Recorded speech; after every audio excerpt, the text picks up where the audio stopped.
Good morning, everyone. A very warm welcome to all of you for the interaction with the Honorable External Affairs Minister. We will request our Director, Professor R.T. Krishnan, to deliver the welcome address.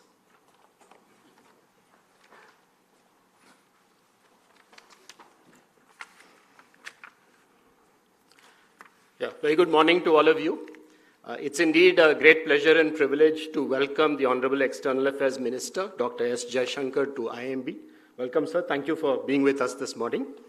I'll just give you a short introduction to Dr. Jaishankar. I think he's very well known, but it's still important to realize the extent and range of experience he has had over an eminently successful diplomatic career. So Dr. Jaishankar is India's External Affairs Minister since the 30th of May 2019. He's elected to the Rajya Sabha from the state of Gujarat. Prior to this, as I mentioned, he had a very successful career as a diplomat in the Indian Foreign Service. He was Foreign Secretary from 2015 to 18, Ambassador to the United States 2013 to 15, to China 2009 to 2013, and the Czech Republic 2003 to 2004. He was High Commissioner to Singapore 2007 to 2009. In fact, many of my friends in Singapore still recall his stint as High Commissioner there, even though it was more than, I think, 13, 14 years ago. He has also served in other diplomatic assignments in embassies in Moscow, Colombo, Budapest, and Tokyo, as well as in the Ministry of External Affairs and the President's Secretariat. In between retirement and becoming a minister, Dr. Jaishankar also had a short stint in the private sector as President Global Corporate Affairs at Tata Sons Private Limited from May 2018 to May 2019. Dr. Jaishankar is a graduate of St. Stephen's College at the University of Delhi. He has a master's in political science and an MPhil and PhD in international relations from JNU. He is a recipient of the Padma Shri in 2019 and has written a widely acclaimed best-selling book, The India Way, Strategies for an Uncertain World, which was published in 2020. In my own personal view, while our Prime Minister has a natural flair for external relations, which he has, I think, pioneered throughout his tenure since 2014, Dr. Jaishankar complements this beautifully by translating a lot of this into the idiom of contemporary international relations. Together, they have really reshaped India's foreign policy, and I'm delighted we have Dr. Jaishankar with us this morning. Thank you.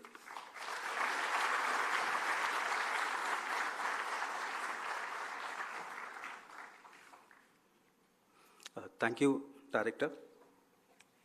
We request our esteemed guest, Dr. Jaishankar, to address the audience.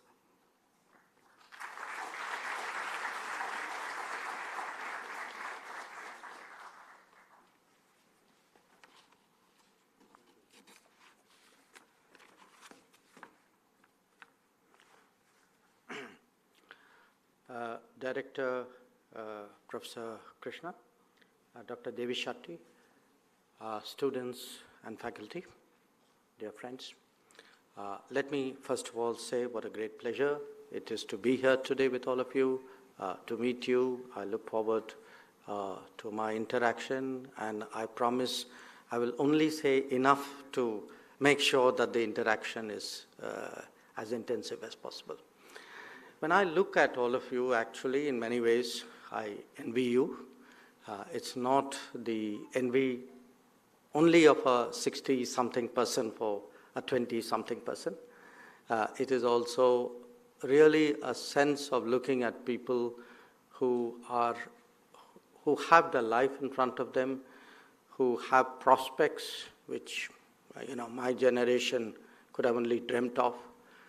And also, in many ways, I think what you are preparing yourself for is something which has always interested me.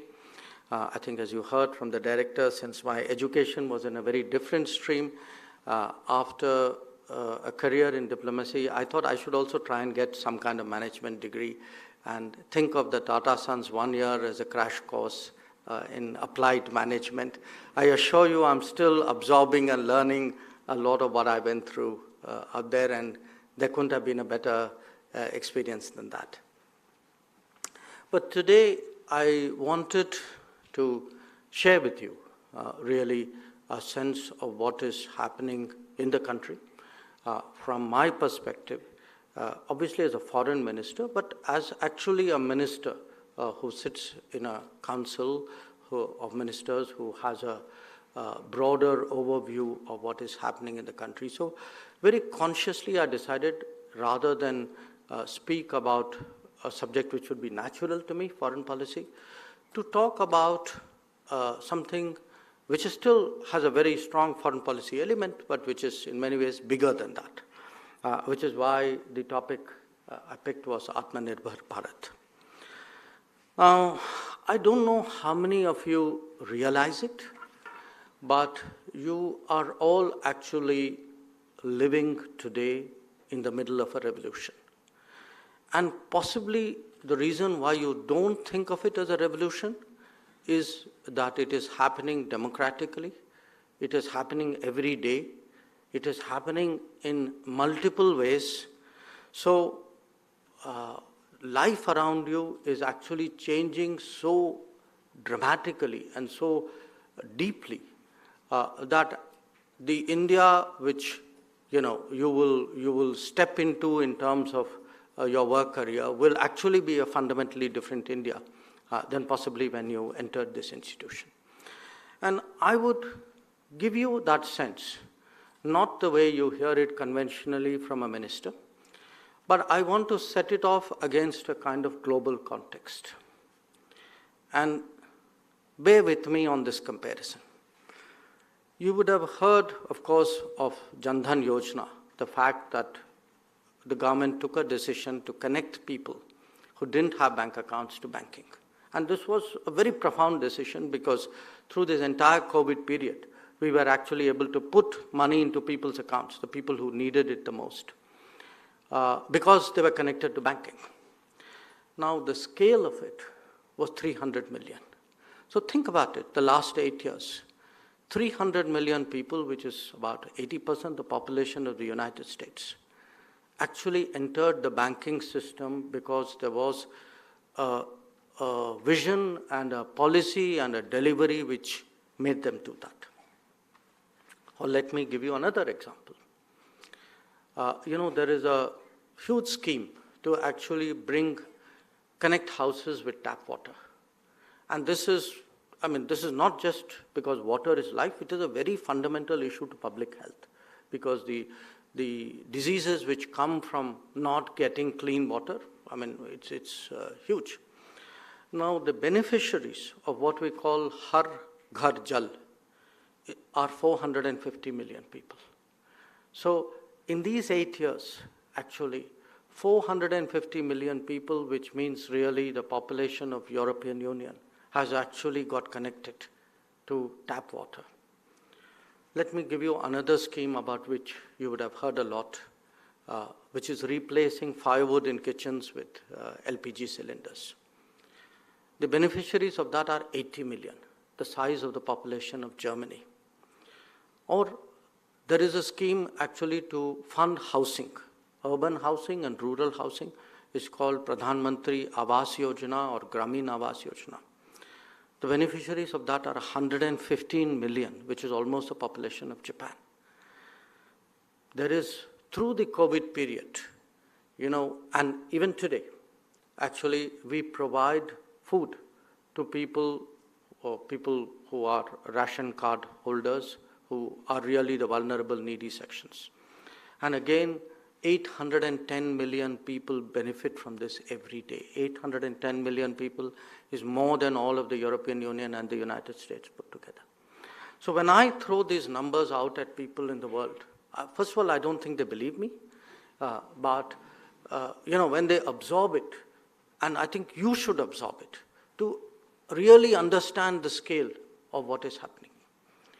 Even something like electrification. Now, there will be societies which will say, well, those who are already connected to power will not understand the importance of electrification. But those who are not, the value that they put in it is really beyond words. Now, there was actually a scheme called Saubhagya, which connected up houses to electricity. And again, the beneficiaries of this were 130 million people, which is the population of Russia. So in even health, we are in the midst of actually spreading. Essentially, the Ayushman Bharat concept is now translated on the ground, and I think Dr. Devi Shetty knows this well, into something called Jan Arogya Yojana. The beneficiaries so far, and it's still to hit its full stride, are 170 million people, which is, I'd say, 125% the population of Mexico. So why I'm giving you these numbers is, you are actually in the midst of an India which is undergoing an enormous socio-economic change. That we are actually creating a social security, a social safety net, which will it will raise the bottom lines of our society, so that what is really the basic expectation of people has actually gone to an altogether different level. And why it will impact all of you is that our success as a government in doing this, and as a society in doing it, will mean an India with very different capabilities, very different skills, very different demand, very different aspirations, and obviously very different business. So the reason, we've just as a government completed 8 years. So the reason why I wanted really to get this message of the change and link it to Atmanirbhar Bharat is, there is today a very different India in the making.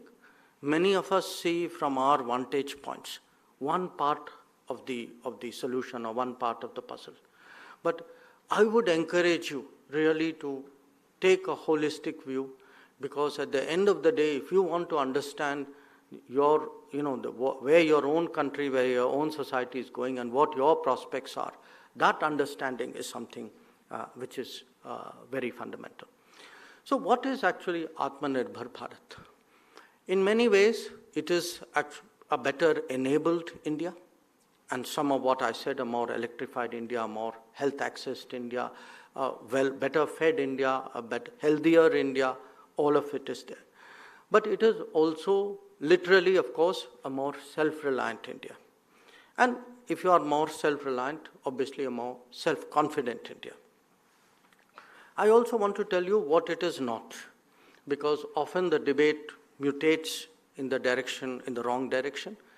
It is not a more protectionist India. So when it comes to economic activities, when we send out the message of Make in India, we mean it. We mean Make in India. But we mean make with the world, and we mean make for the world. So I want you to be very clear, this country is actually focused today on getting more strengths, not with the purposes of creating walls between the country and the world, but indeed for engaging the world on better and more productive terms. Of course, the flowing from all of that is really a question, when you say make in India, is make by whom in India, make what in India, and make at what cost in India. And those are some of the important economic debates, policy debates, as well as public debates that we are today engaged in. Now, the underpinning of the Atmanirbhar outlook is really, in a way, probably the best way I can describe it is that it's very people-centric. It's very people-centric in the sense it understands that the basic resource of this country are people. And that if we can actually raise the quality of our human resources, that is really the potential which needs to be realized, which needs to be really brought into play if you have to change our prospects. So, the game changer in India is our natural resources are actually all of you. It's the people. And in a way, I'm being self-critical here. self-critical in a historical sense, in a governance sense, not in a political sense necessarily. That is also where we have come up short. That if I were to compare, the last 70, 80 years with other parts of the world, and I'm a person who's lived in China, who's lived in Japan, who's lived in Singapore, who's traveled extensively pretty much to every country in Asia. I've seen such transformations in Asia and often wondered to myself why some of those choices were not taken. And the answers are not those easy answers which sometimes you may hear that, we were more democratic and they were less democratic, because as we have seen in the last 8 years, democracy is not an impediment to change. Democracy is a different way of actually realizing the change. Maybe it's a harder, more patient, more persevering way. But the idea that somewhere democracy could not deliver, or if there were shortcomings, it was due to democracy, I think is a fundamentally challengeable idea. In fact, today, on the contrary, I would argue the last 8 years have shown that democracy can deliver. But the fact is, if you take literacy, if you take health, if you take housing, if you take gender, if you take skills, if you take manufacturing, on all of this compared to Southeast Asia and East Asia, we have not done that well, and I think we must accept that with an open mind and then try to correct ourselves. And I think today a lot of what is happening in the country is really the correction which has come with that realization. A second part of Atmanirbhar Bharat, of course, is to take what is in your mind and actually deliver it on the ground. And let me tell you, that's much harder than any of you think. If the numbers that I threw at you, the 450 million, the 300 million, the 180 million, if that is happening today, you also have to understand there's an enormous governance change. That ability for last mile delivery has always been our weakness.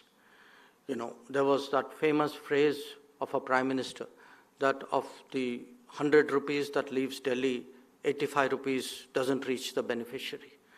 That is really a last mile delivery problem. It is actually a problem of the transmission system. That why is there so much leakage? And in fact, there are estimates today that even in terms of the non-entitled beneficiary, which is a polite way of calling fraud, actually was 90 million people. That 90 million people who were drawing benefits under various schemes, who when you applied the right metrics and the right systems, you discovered that these were actually people who shouldn't be doing it. So what has made this possible? One, of course, is a vision, a will, a change in governance attitude. But all of this is actually possible because today of the application of technology, especially digital technology. So when we go out on the field and look, are the beneficiaries getting what is coming, what is intended to come their way? That between the destination and the arrival point, what is the transmission loss? Today we are finding actually negligible, if not zero, transmission loss. And I think that's been partially, probably significantly responsible for the scale and the success of it. But I am, in a sense, describing to you, the processes which have made this possible, the mindsets which have made it possible. But there also needs to be a belief, because you need that belief that, this is India, we have a place in the world, we had a place in the world, we must, in a sense, reclaim it. We are destined for bigger things, but they will come our way only if we actually pull up our socks and deliver where it counts. So underpinning Atmanirbhar Bharat is also a sense of India. That without that deep sense of India and India's place in the world and our own sense of our prospects, I think we would not have the ambition, we would not have the perseverance, we would not have the commitment to really push Atmanirbhar Bharat the way that we have done. Now, how does it actually happen on the ground? I would say on the socio-economic sectors, a lot of it depends today on effective realization of what are called sustainable development goals. So these were goals which were actually laid out by the UN for realization in this decade. And if you see, a lot of the campaigns which the government has launched, the national campaigns, the flagship campaigns, many of them are actually reflective of those sustainable development goals. So if you do Swachh Bharat, I mean, a lot of it has to do with health. If you do Beti Padhao, Beti Bachao, it has to do with education, and it has to do with gender equity. If you look at, I spoke to you about the water or the housing, the Awas Yojana, the Jal Shakti campaigns. So there is, when you hear or you read in a newspaper or you hear a TV debate or you pick up something, do try to understand there is a kind of a method and a holistic vision, of really realizing these sustainable development goals. And that these various campaigns actually reinforce each other.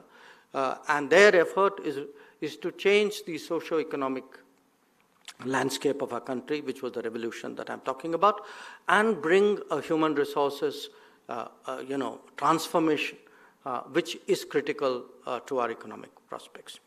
The second change, of course, is physical in the infrastructure.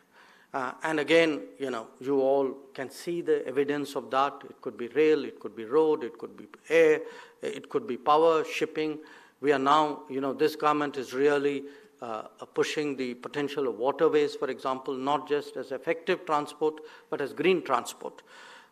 Looking at urbanization, I mean, historically, governments in India have not looked at urbanization as a serious challenge. So the very idea of smart cities was something which was quite novel when it was introduced. Then there are the means to the end, and there are tech policies, the digital policies that I spoke to you about, use of space, for example, a drone policy, the promotion, the entire startup innovation push that is coming. So a lot of that is, it's really about, in a sense, lighting that fire, releasing, creating those energies, and then using those energies to really translate it into technology, and technology in turn to translate it into delivery. But to do all that, of course, the basics come back, other than health and conditions, quality of life, comes back to education. It comes to basic primary education, which has shown great improvement, especially for girls, but not only for girls. But it requires actually a very big change in the scaling up of our educational institutions. Now, all of you are today students of what is undeniably a premier institution of our country. It is an institution which is almost 50 years old, right? 50, yeah. So, but, when I, again, do comparative analysis, where we need to do better is how do you scale up premier institutions? If there is an IIM, if there were 2 IIMs and then 3 IIMs, why weren't there 5 IIMs and then 10 IIMs? And it applies across the board to all other premier institutions. And it's interesting, when we were looking at our own 8-year review, we were doing our self-audit in a way. I found, in the last 7 years, IITs, for example, have gone up from 16 to 23. Triple ITs have gone up from 9 to 25. IIMs themselves have gone up, almost doubled in number. AIMS has gone up 2.5 times in number. Universities have gone up almost, again, 50%. So we need definitely improve, primary, secondary, school joining, school retention, quality of education. But we need to massively raise tertiary education. And what we need to do really is to build a vocational education, a skills stream, because that is really what most other countries have done. I mean, if you look at anybody who's been successful in creating a modern manufacturing-based economy, a large part of the workforce actually comes from the vocational stream. So you have a big educational, again, in a sense, I would say, revolution going on. And then there is the employment part of it. The employment part of it today is in much sharper support, which is given, stronger support, which is given to MSMEs. The idea that self-employed people actually deserve support. In this country, it's very hard for someone who's self-employed to actually get loans from banks. So one of the really novel schemes, and in any system, it is very hard to persuade the system to actually say lend to a person who is, say, owner of a cart, who's running his own business. But if you actually lent to that person, they would be able to make a much greater success of it. And probably if you look at the risks of it are very, very marginal. And the idea today of actually helping the informal sector, the self-employed sector, the small and medium industries, expanding employment opportunities, including in distress times, and changing the labor laws so that you can actually also scale it up. Again, that has been a significant constriction on our growth. And side by side, this is still a very significantly agricultural country. So how do you address the challenges out there? And here too, there is a very ambitious scheme already practiced now. For many years. And on the anniversary of the government, in fact, we released the 12th installment of what was called Kisan Samman Nidhi, which was to really give financial support to farmers so that they are able to get the inputs to raise the quality of their production. And the MSP purchases also during this period have been expanded. The coverage of the MSP scheme has been expanded, and again, the agriculture sector is clearly the natural beneficiary of better water policies. So the picture I'm presenting to you, starting off with the outcomes of recent years, is really that sense of change which we in the government, in partnership with society, because we are acutely conscious that it is not something which can be done as a command. It has to have a buy-in, it has to have a narrative, it has to have enthusiasm, it has to have at a very, very basic level the activities of people to make it successfsome.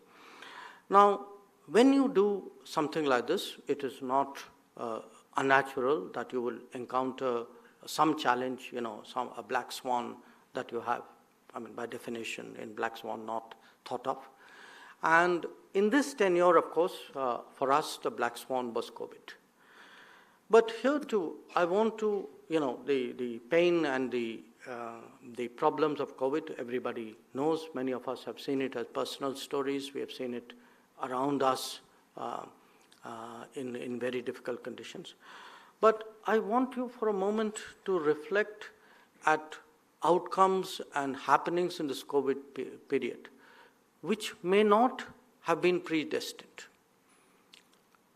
Ask yourself, suppose that had not happened. And I give you the three big things which actually helped us to mitigate and reach the stage we have today. The idea that we could do Make in India vaccines on a massive scale. The idea that we could actually even do Invent in India vaccines. And between Make in India and Invent in India, that ensured that our turn in the international vaccine queue was not at the end of the queue, but somewhere very, very early in the queue. Not just early for us, we actually also, some of the benefits went to people with whom we shared vaccine. And then, again, something which we take as a given. There are still countries today, when I travel around in the world, who marvel at the fact that we have actually managed to do 2 billion shots. 2 billion, I went when they opened up travel to America in 2021, and my son lives in America, and I asked him saying, we were going to a restaurant and they wanted to see our COVID certificate, vaccine certificate. So I showed them my phone. My son from his wallet produced a paper which was folded in thing and said, okay, this is my certificate. And I looked at his paper and I asked myself, okay, this is where they are and this is. But now they moved on, okay? So today, but the idea, for me, there were two great experiences. One was the idea of vaccine. The other was actually getting it done. The whole idea of the CoWIN platform, that each one of you, like me, got on your phone that you go to this place on this date and you get this done. Now, you must understand, this is not the case with much of the world. That in much of the world, people went, even in developed countries, people went on their own to various places, got their slip of paper written, which eventually translated into a database.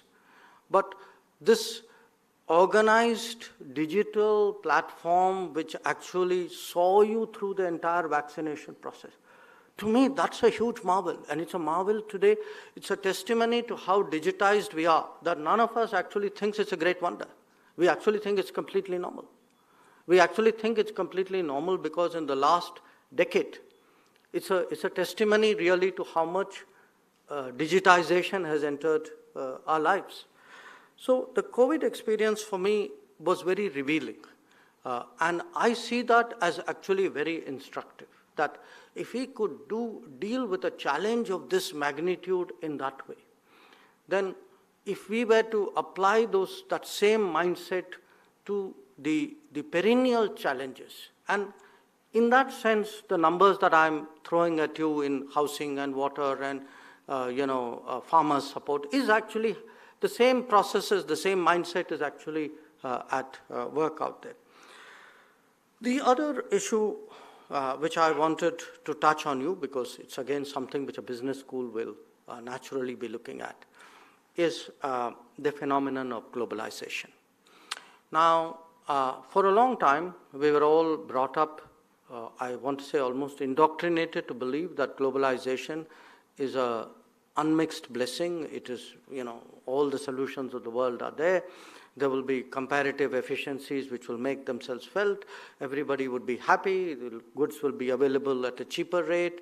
So, it's all moving towards a, if not happy ending, at least a happier existence. Now, the reality, the COVID taught us, was actually the problems of when you are not Atmanirbhar. When you are dependent on your basics,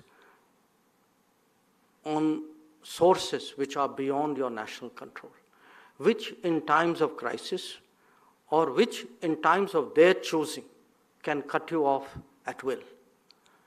And, when COVID unfolded in 2020, obviously as a foreign minister and in my own ministry, our primary task, through 20 and 21, a lot of our time went to how to use our international relationships to help, to contribute to the COVID effort.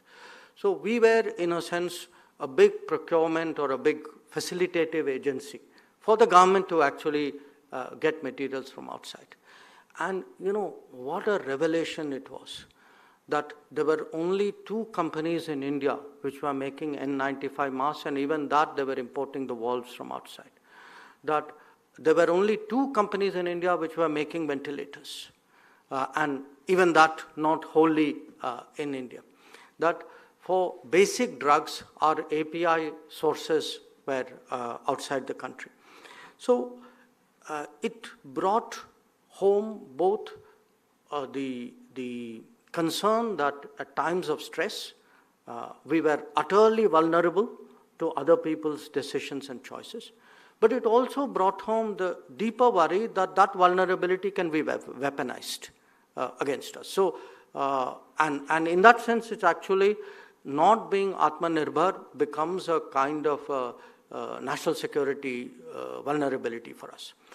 So I do think today that a large populous society like India needs to have basic capacities. In this day and age, it's obvious that everybody cannot make everything. Even large countries cannot make everything. There are supply chains. I mean, all those are undeniable facts. But the idea that we can live on the goodwill of others, that the just-in-time philosophy will work, I think that is today fundamentally challengeable. And what you see in the world today, people will admit it or not, actually large parts of the world are nationally or collectively moving to a just-in-case scenario. That you hear in Europe today saying, I'm not going to be dependent on Asia or China. You hear leave our own conversations, you hear it in America as well, when they talk about concerns of the middle class and the hollowing out of manufacturing. And that is today, to my mind, a central part of Atmanirbhar Bharat. That how do we build those capacities? It's, again, if you were to look back at the last 30 years, since the 92 reforms, our growth and our employment, the trajectories were not congruent, were not even similar. There were big gaps out there. Because in many sectors, we actually got growth without the accompanying employment benefits, because often we did not develop the supply chains domestically to actually support the areas of growth. And I think today that is a very important lesson that we have learned, that in our external engagement, I repeat to you, we are not protectionists. We believe the world is an opportunity. We think it's a great market. We think it's a great resource source. But we have to engage it with enough capacities at home so that we are secure and we get full value of our external engagements. And while I'm speaking to you about manufacturing, I think to a large extent this also applies to data.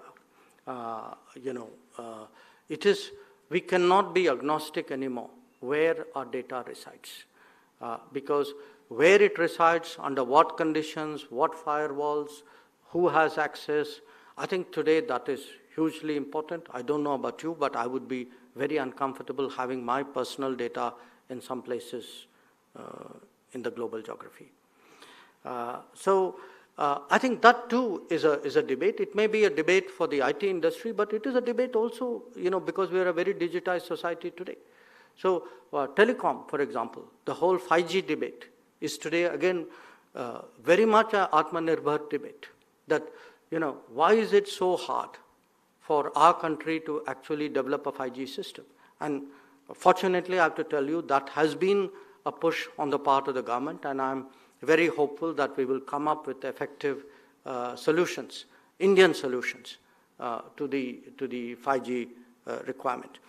So, broadly, that is the sense I wanted to share with you today. But as I said, for me, Atmanirbhar Bharat is not just an economic outlook. It is very much an outlook of national self-confidence. National self-confidence means, again, one outcome of a globalized world is we need to see, not just see, we need to actually utilize and leverage the world as a global workplace. Because as I said, finally, our biggest natural resource is people. So more than any other country in the world, we have an ability, we have an interest today in global mobility, in a global workplace, in the movement of talents and skills. And it is to the benefit of this country. I think, again, some kind of zero-sum game between us and the world, I think that is really 1960s thinking. That this country has benefited when its people, its talent is able to traverse the world much more easily. That conviction is very strong in the government. So today, in my domain, dealing with other countries, reaching agreements, creating systems for us, for our people to move, to be employed, to go even on a short-term basis, is something which is very important.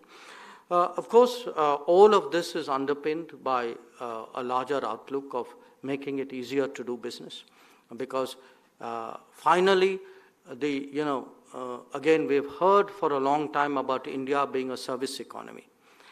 Yes, that is true. But a service economy should not end up as a rationalization of an inability to manufacture. So we can be a service economy, but we must be a manufacturing economy. Because it is only manufacturing which can, because ultimately if your yardstick of success is not the top line of your companies alone, is not just X% growth, but actually look at the employment aspect of that growth. If actually employment is the yardstick of that, I think we will understand really what a critical role today manufacturing plays.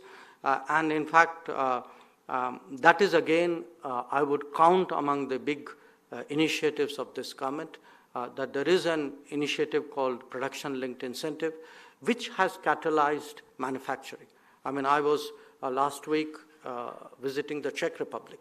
Now, it's not a place where people perhaps go very frequently. I went there, I had worked, but also I had served as ambassador.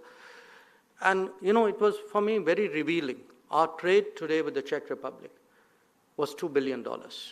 Okay, it was about 1/10 that when I was ambassador.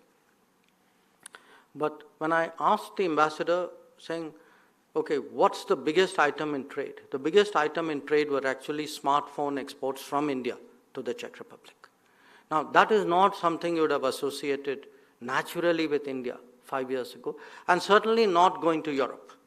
So I'm citing that to you as evidence. I mean, it's not an outlier. I mean, if you look at our trade again, we are one of the few countries who have not only gone back to where we were pre-COVID, we have actually gone way beyond that. In fact, in the year which has just ended, our exports are the highest that we have ever had.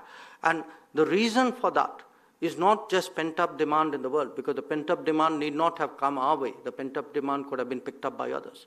The reason is actually we are becoming a more competitive society. We are becoming a more enabled society. Our manufacturing capacities are rising. Our easier to do business is actually kicking in. So my therefore message to you all is, there is actually a world waiting out there.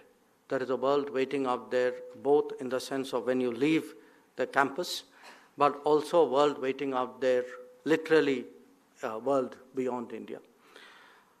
The one, I would say, error you should not make, which was the error of my generation, don't benchmark yourself against your own past. Because a lot of us went through 25 years saying, we did 25 years, 30 years now of reform. And we are so much better than we were in the pre-reform period. That should not be our baseline. Because the changes that I have laid before you, when Prime Minister Modi talks about a new India, that new India will have a baseline which is completely different from what there was before.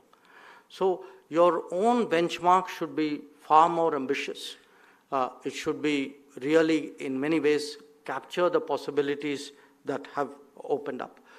Do understand that a large part of the world actually welcomes us, that they want to see multiple engines of growth.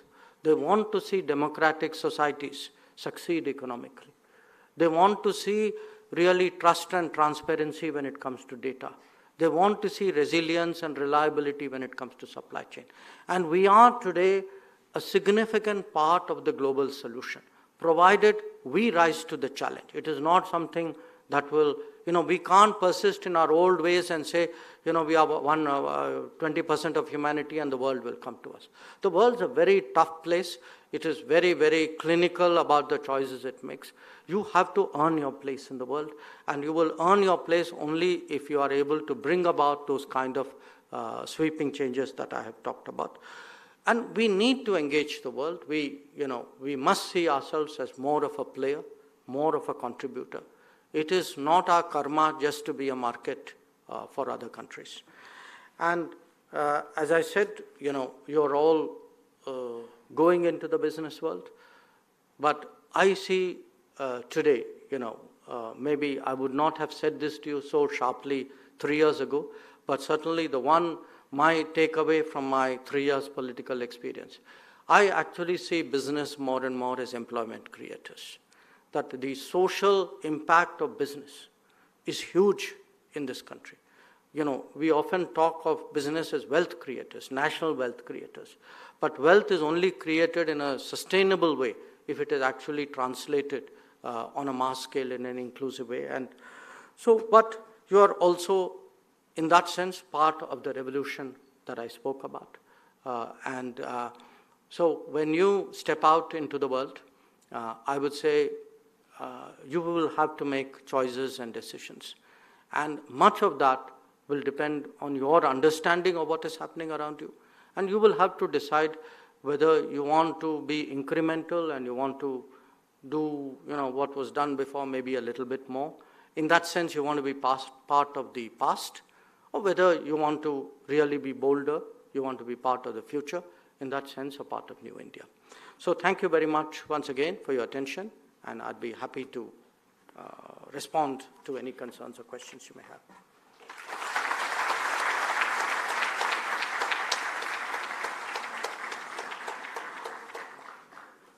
Thank you, Dr. Jaishankar, for your inspirational message. We have a reduced question and answer session. The question and answer session will be moderated by Professor Saurabh Mukherjee. Thank you, Dr. Jaishankar. These are a set of questions that we have curated from the students from the various programs, and they are all present, I guess most of them, in the audience. Some of them were about Atmanirbhar Bharat, but listening to you, I think you have clarified most of the stuff, so I'm not going to ask those questions. Rest are about the foreign policy. So the elephant in the room, India and China. Now there are three sets of questions that has come between India and China relationship. The first one is that we are dependent on China for a lot of stuff, and at the same time there are border skirmishes. So how do you deal with that? That's one. Related to it also is the question about rare earth elements, that China seems to be already controlling a lot of that resource. So what should be India's strategy around that?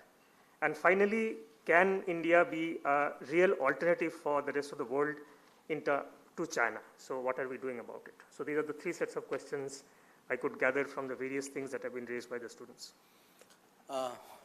So the first question, we have dependencies on China, and how do you handle the dependencies when your relationship is very frictional? In a way, dependencies are very interesting because the customer is obviously vulnerable, but the supplier also needs the customer. So, who leverages whom is always is not a foregone conclusion. Having said that, I accept the fundamental vulnerabilities with a very excessive exposure outside India. Which was part of the argument that I had made. And to my mind, the answer to that is that we really need to support our manufacturing in a much more sustainable way. I think we are getting it. The whole production-linked incentive scheme is an example of how you can, you take 12, 13, 14 sectors and say, okay, I feel here we have the comparative efficiency, we have the capabilities, we have the resources. Focus on that, give them the support to really build it up to that level. But we need to create within our own business class, within our own society, that sense of actually sourcing within. Because quite honestly, a lot of our businesses take the easy option out. I would share with you, even when our frictions with China on the border were very high in 2020, There were some businesses who were busy actually publicly complaining that, my supply chain has got disrupted. And I wanted to say, hello, my border is getting disrupted and you're worrying about your supply chain. So you have to get out of that mentality. And when I, look at Japan and Korea, we all know those big names of, in these two economies. Look actually how loyal they are to their domestic vendor chains. And that is really how you build up an economy. So to my mind, there is no short-term fix to that dependency problem, but there is a long-term fix, there's maybe even a medium-term fix, and it starts now. It actually starts yesterday. So until everybody can grumble saying I'm dependent. My answer is, so what are you doing about it? And the government is today doing something about it. It is supporting MS. If you, again, leave it to the, leave it to the market. I mean, I'm a pro-market person, but never fall for market fundamentalism. Market doesn't take care of a lot of issues. So MSMEs, it's like society. You can't leave the vulnerable to the mercies of God and rain. I mean, it is the state's duty to help the vulnerable. I think it is the state's duty to support MSMEs and to help create a culture of those, supply chains within the country. I don't think it is economic nationalism. I think it's common sense. The second issue was the natural resources part. Look, it is true. I mean, different countries will have, advantages on natural resources. On the rare earths, clearly China has a very dominant position. I'm not, I kind of have a general knowledge, understanding of that sector. I think a lot of it is many countries also shut down they were not willing to do the mining because that mining was not the nicest of businesses. So what happens in a market is if the market comes under stress, people will look at options which they may not have looked at when the market was not under stress. So it is possible that more sources may come. But again, look, it doesn't benefit the Chinese to sit on a heap of rare earths and monopolize it, because after all, they also have an interest in the world economy. I mean, China is today the nation which trades the most. So a trading nation, actually, as they say, you have the lender has a vested interest in the health of the customer, the person borrower as well, or the customer in this case. So I think that perhaps is more exaggerated. It is not without basis, but it is perhaps sharper than it should be. And you had a third one? Third one was, can India be a genuine alternative to the rest of the world compared to China? I don't look at us that way. I don't look at them that way. I don't look at the world that way. I think we should look at our prospects, not because we are an alternative to somebody. We have a vested interest in our own prospects. I mean, theoretically, hypothetically, if there was no China out there, should we therefore, not do our best? So I think we need to primarily do what we have to do for ourselves. Now, we also, need, even, again, I said this for our own reasons, to show that democratic alternatives deliver. I'm not doing it because there's a China out there. I'm doing it to actually validate Indian democracy and validate my choice. I made that choice in 1947 to go a certain way. I want to validate that choice. So, this is to my mind, a kind of a false contrast which is presented. And, there will be areas where, they will play to their strengths. There will be areas we will play to our strengths. But I do see, again, from the perspective of a foreign minister, I think today we have significant tailwinds. That if you look, especially post-COVID, if you look post-COVID, there is a great interest in the world in decentralizing in manufacturing, in having multiple centers, in having more resilient, more reliable supply chains. When it comes to data, as I said, trust and transparency is very... So I think there are possibilities out there which would be very natural to us, but we have to work hard to capture them. Thank you, sir.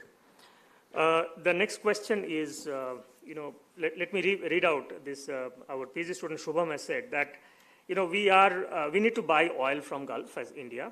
We are dependent on Russia for weapons, and our largest community is in the USA, and they're fighting among themselves. Right? How do you deal with that? Right? How do you, as a diplomat, deal with that? The clarity of that analysis is astounding. I'd like to recruit that person in the foreign ministry.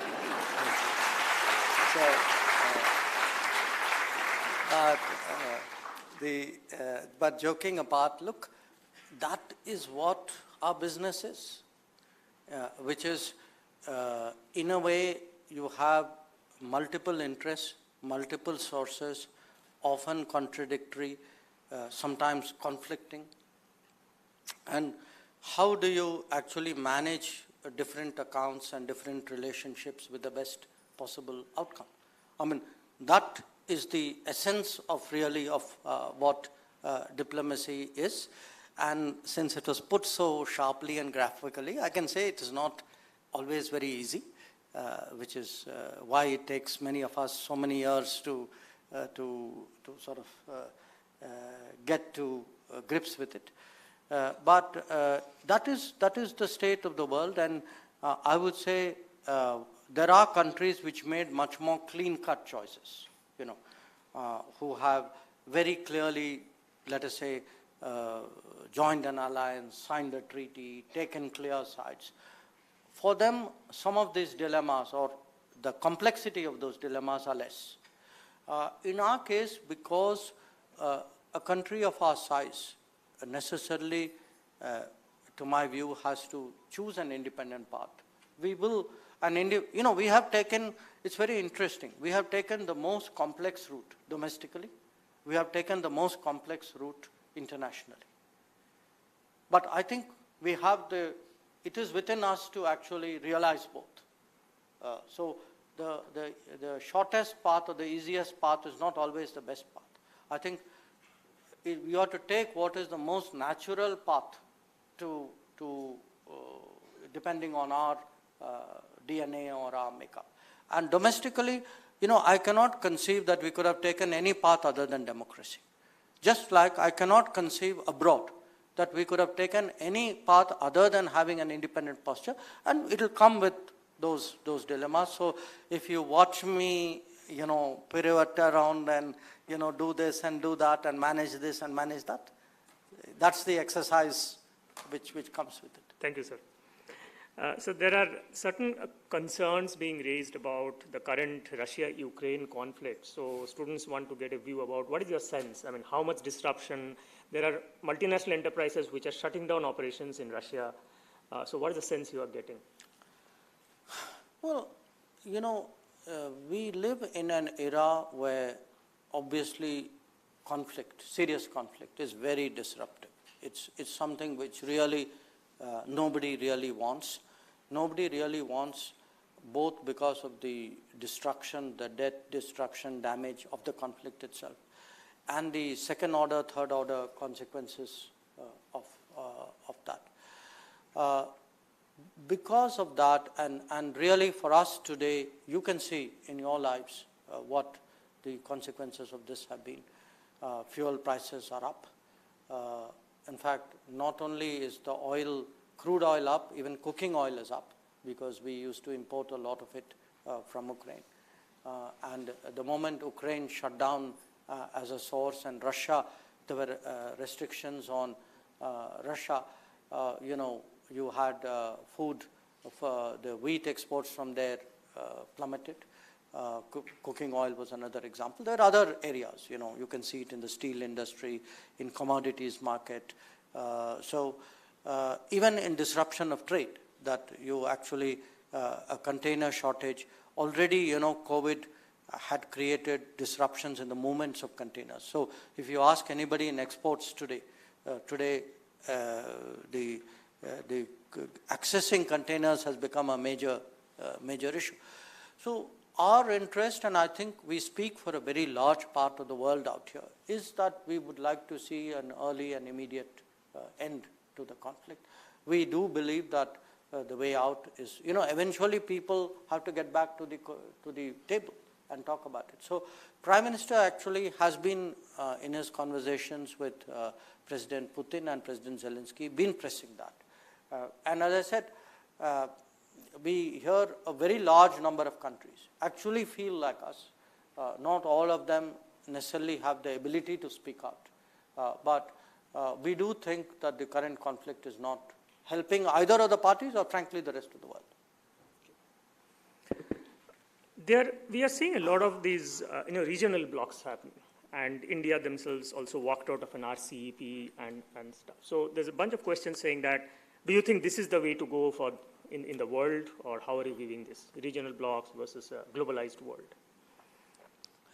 You know, we didn't walk out of the RCEP, we didn't enter the RCEP. Okay. It sounds slightly better when you say that. Again, look, I was there when in Bangkok when the Prime Minister made the decision, and the decision was made in October of 2019. It's now almost 3 years. If I were to do it again, I would do it with even greater certainty than I did it then. And the reason was, we looked at what was on offer. I think what was on offer would not have helped our economic prospects. I think the terms we negotiated very hard. But when you have 16 countries negotiating, you don't always end up in the outcome doesn't end up necessarily where you want it to. So at which stage you need to have the courage to look at that outcome and ask yourself, do I accept something, it is suboptimal, but, can I live with it? But it is so suboptimal, this is actually damaging to me. And I would say the honest answer was that it was not something which would have helped our economic prospects. Certainly, when I see today the changes which have happened since then, I am really validated in that decision. I think we need to enter into arrangements with other economies. Again, don't get me wrong, I'm not protectionist at all.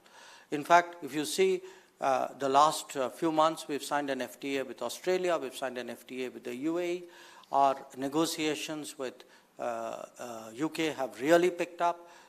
They are moving with the EU, they're moving with Canada. So, and we have taken a decision in principle to support and in fact participate in the Indo-Pacific Economic Framework. So, but we need to see fair trade. We need to see that we are not put at a disadvantage systemically and structurally by the people with whom we are entering into that agreement.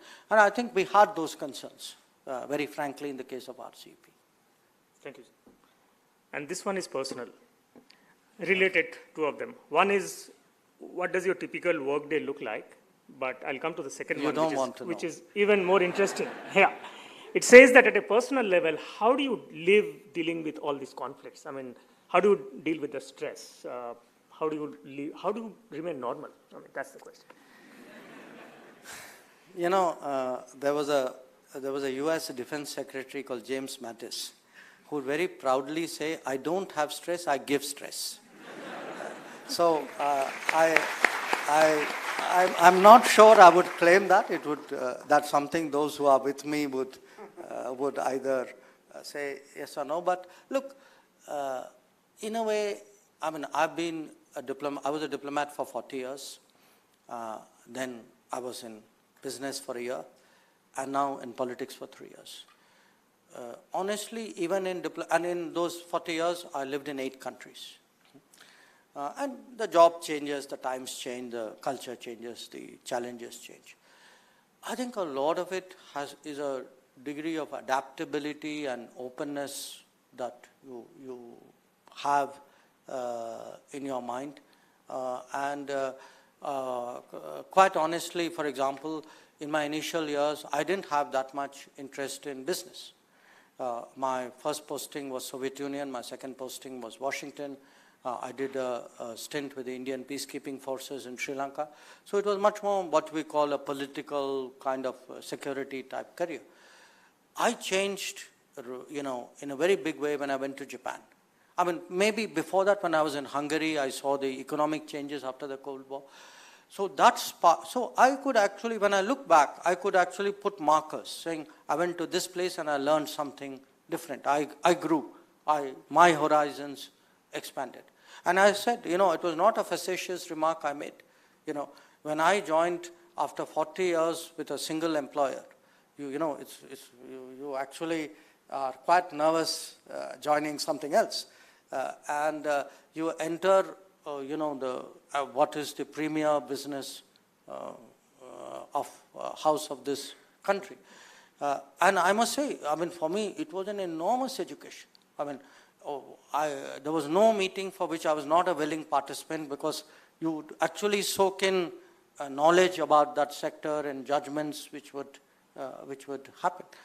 And the rest of it, I think, is a kind of a frame of mind. The one thing, I must plug a government program here again, and now it's part of my, it's very important to be physically fit. So this Fit India, Khelo India, let me plug it very strongly with all you guys, And I say this as someone who, because that keeps you going. I travel a lot. I do about 50 to 60 trips a year, and spend maybe about 15, 20 days in a month on the road.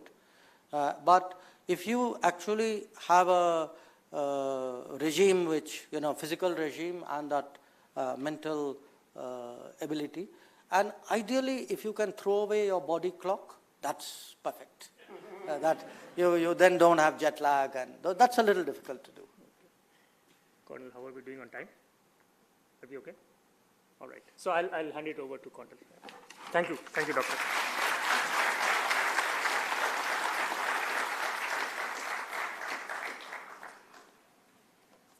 Thank you, Professor Saurav. We will request our chairperson, Board of Governors, IIM Bangalore, Dr. Devi Shetty, to address the audience.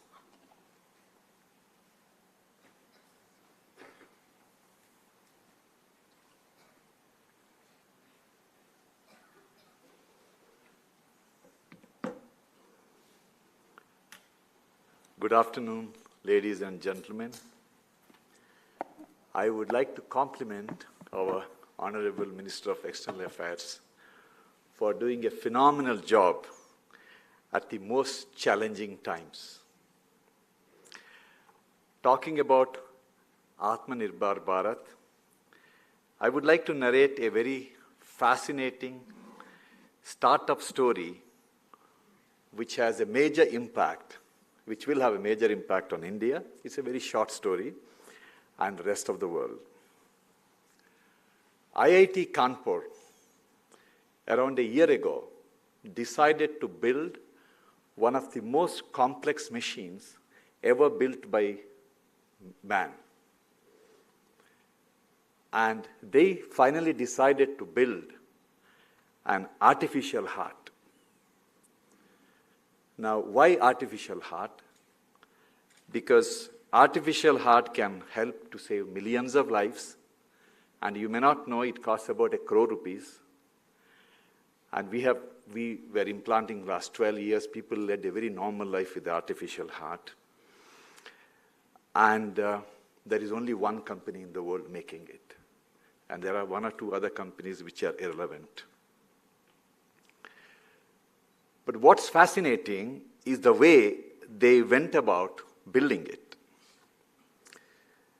IIT Kanpur was very clear from the very beginning that their faculty can't build it, but they have the knowledge and wisdom to be mentoring other startup entrepreneurs to build it. First thing they did was to identify from the alumni circle who are the people who actually built this artificial heart in US or Europe. And they chose them to mentor this product. Second thing they did was to tie up with all the largest heart hospitals of India to partner with IIT Kanpur to guide them, mentor them, and evaluate the product when it is ready, and eventually buy it when it is required. So they seal the deal with the buyers. So when the product is ready, they don't need to have a marketing team, because every leading heart hospital of the country thinks it is my heart I have developed with them. No startup in the world can do this. Any startup, irrespective of their deep pocket, if they come to us to sign an agreement to use a product before it is developed, there is no way a hospital will do that. Why we did it? It's because it's a IIT Kanpur incubated company. And that is the power they have as an institution of national eminence.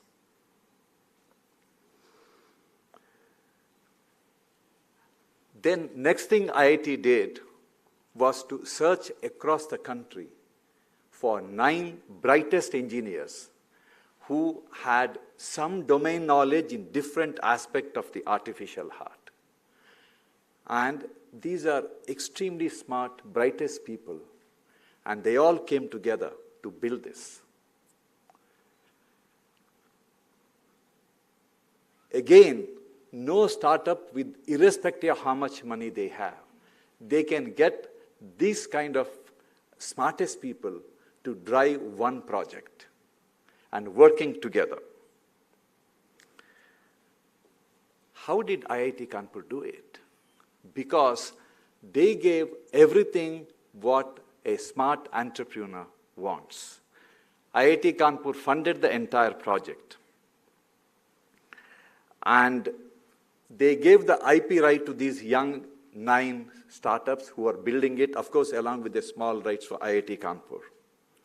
And they even gave the first right of refusal. When the product is ready, these kids can build their own company. And they will hold their hand to build it and own it. Essentially, they created a phenomenal stage for 9 young entrepreneurs to build what will perhaps be the most advanced artificial heart in the world. And I know they will do it within 3 years. And this is the power of what an institution like IIT Kanpur can do. Now, you must be wondering why I am narrating this story in this context. If you asked me 5 years ago, what is the top national priority for a country like India, I would have said it is the healthcare, and healthcare, nothing but healthcare. Today, my answer is different. For me, the top priority for India is national defense and security. This is top priority. We are exactly like Israel, surrounded by not so friendly countries. And we need to do today what Israel has done.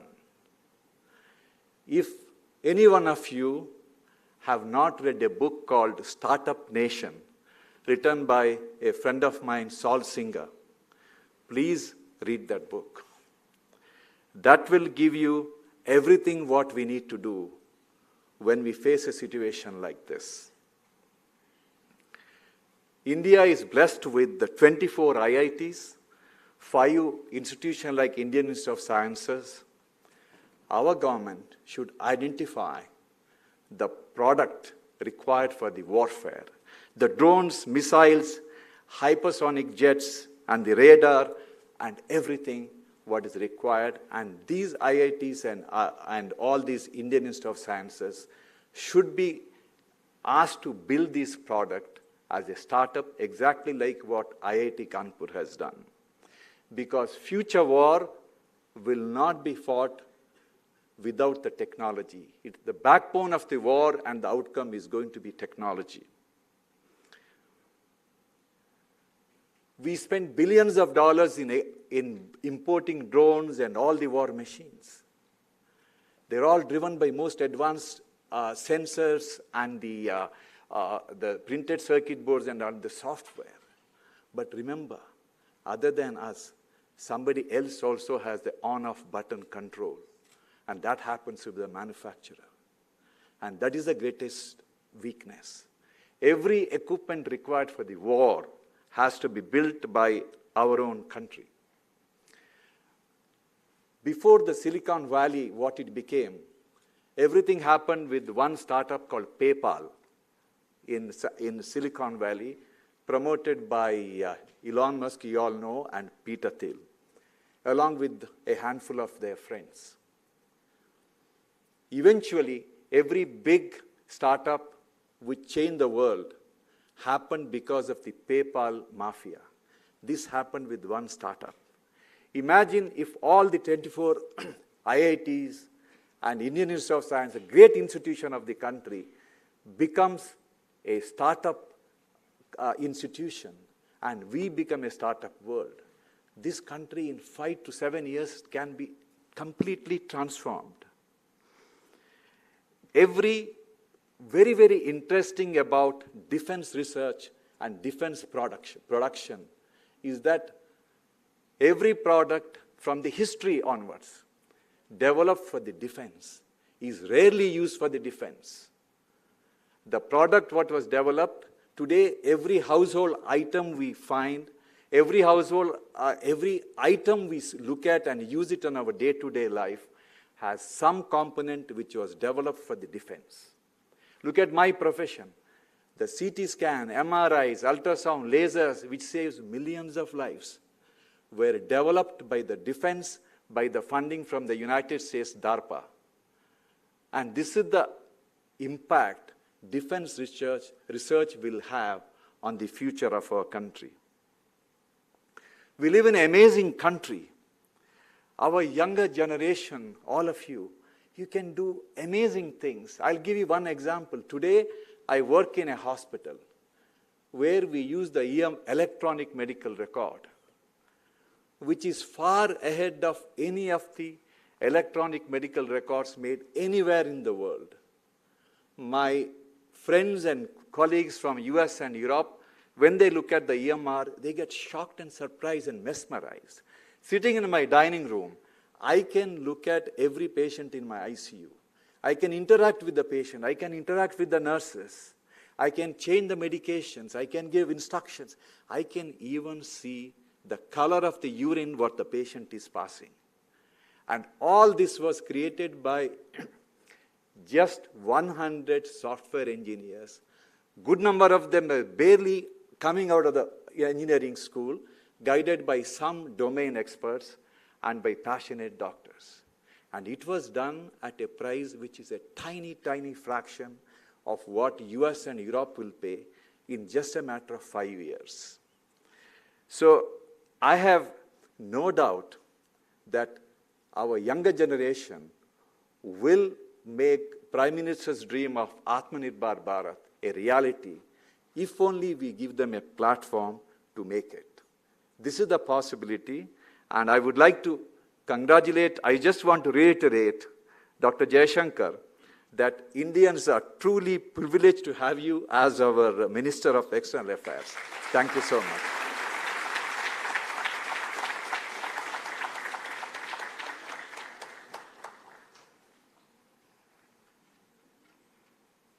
Vote of thanks. Honorable External Affairs Minister, Dr. S. Jaishankar, Chairperson Board of Governors, IIM Bangalore, Dr. Devi Shetty, Director, IIM Bangalore, Professor R.T. Krishnan, our most valued guests, ladies and gentlemen, and dear students. It's my privilege to propose a vote of thanks on this occasion. I, on behalf of the entire faculty, staff, and students of IIM Bangalore, on my own behalf, extend a very hearty vote of thanks to Honorable External Affairs Minister, Dr. S. Jaishankar, for taking his time off from his busy schedule and visiting IIM Bangalore to interact with the faculty, staff, and students. A big thank you to our chairperson, Dr. Board of Governors, IIM Bangalore, Dr. Devi Shetty, for being present amongst us on this memorable occasion. I would also like to thank our director, Professor R.T. Krishnan, for his valuable time and guidance, and all the faculty and staff for their time and effort to make this event a success. I would also like to thank all the students who enthusiastically took part in this event and honor our esteemed guests. Finally, I would like to thank the entire administrative team, IT, Estate, and AV and Communication departments for all the support provided to make the event a grand success. Thank you.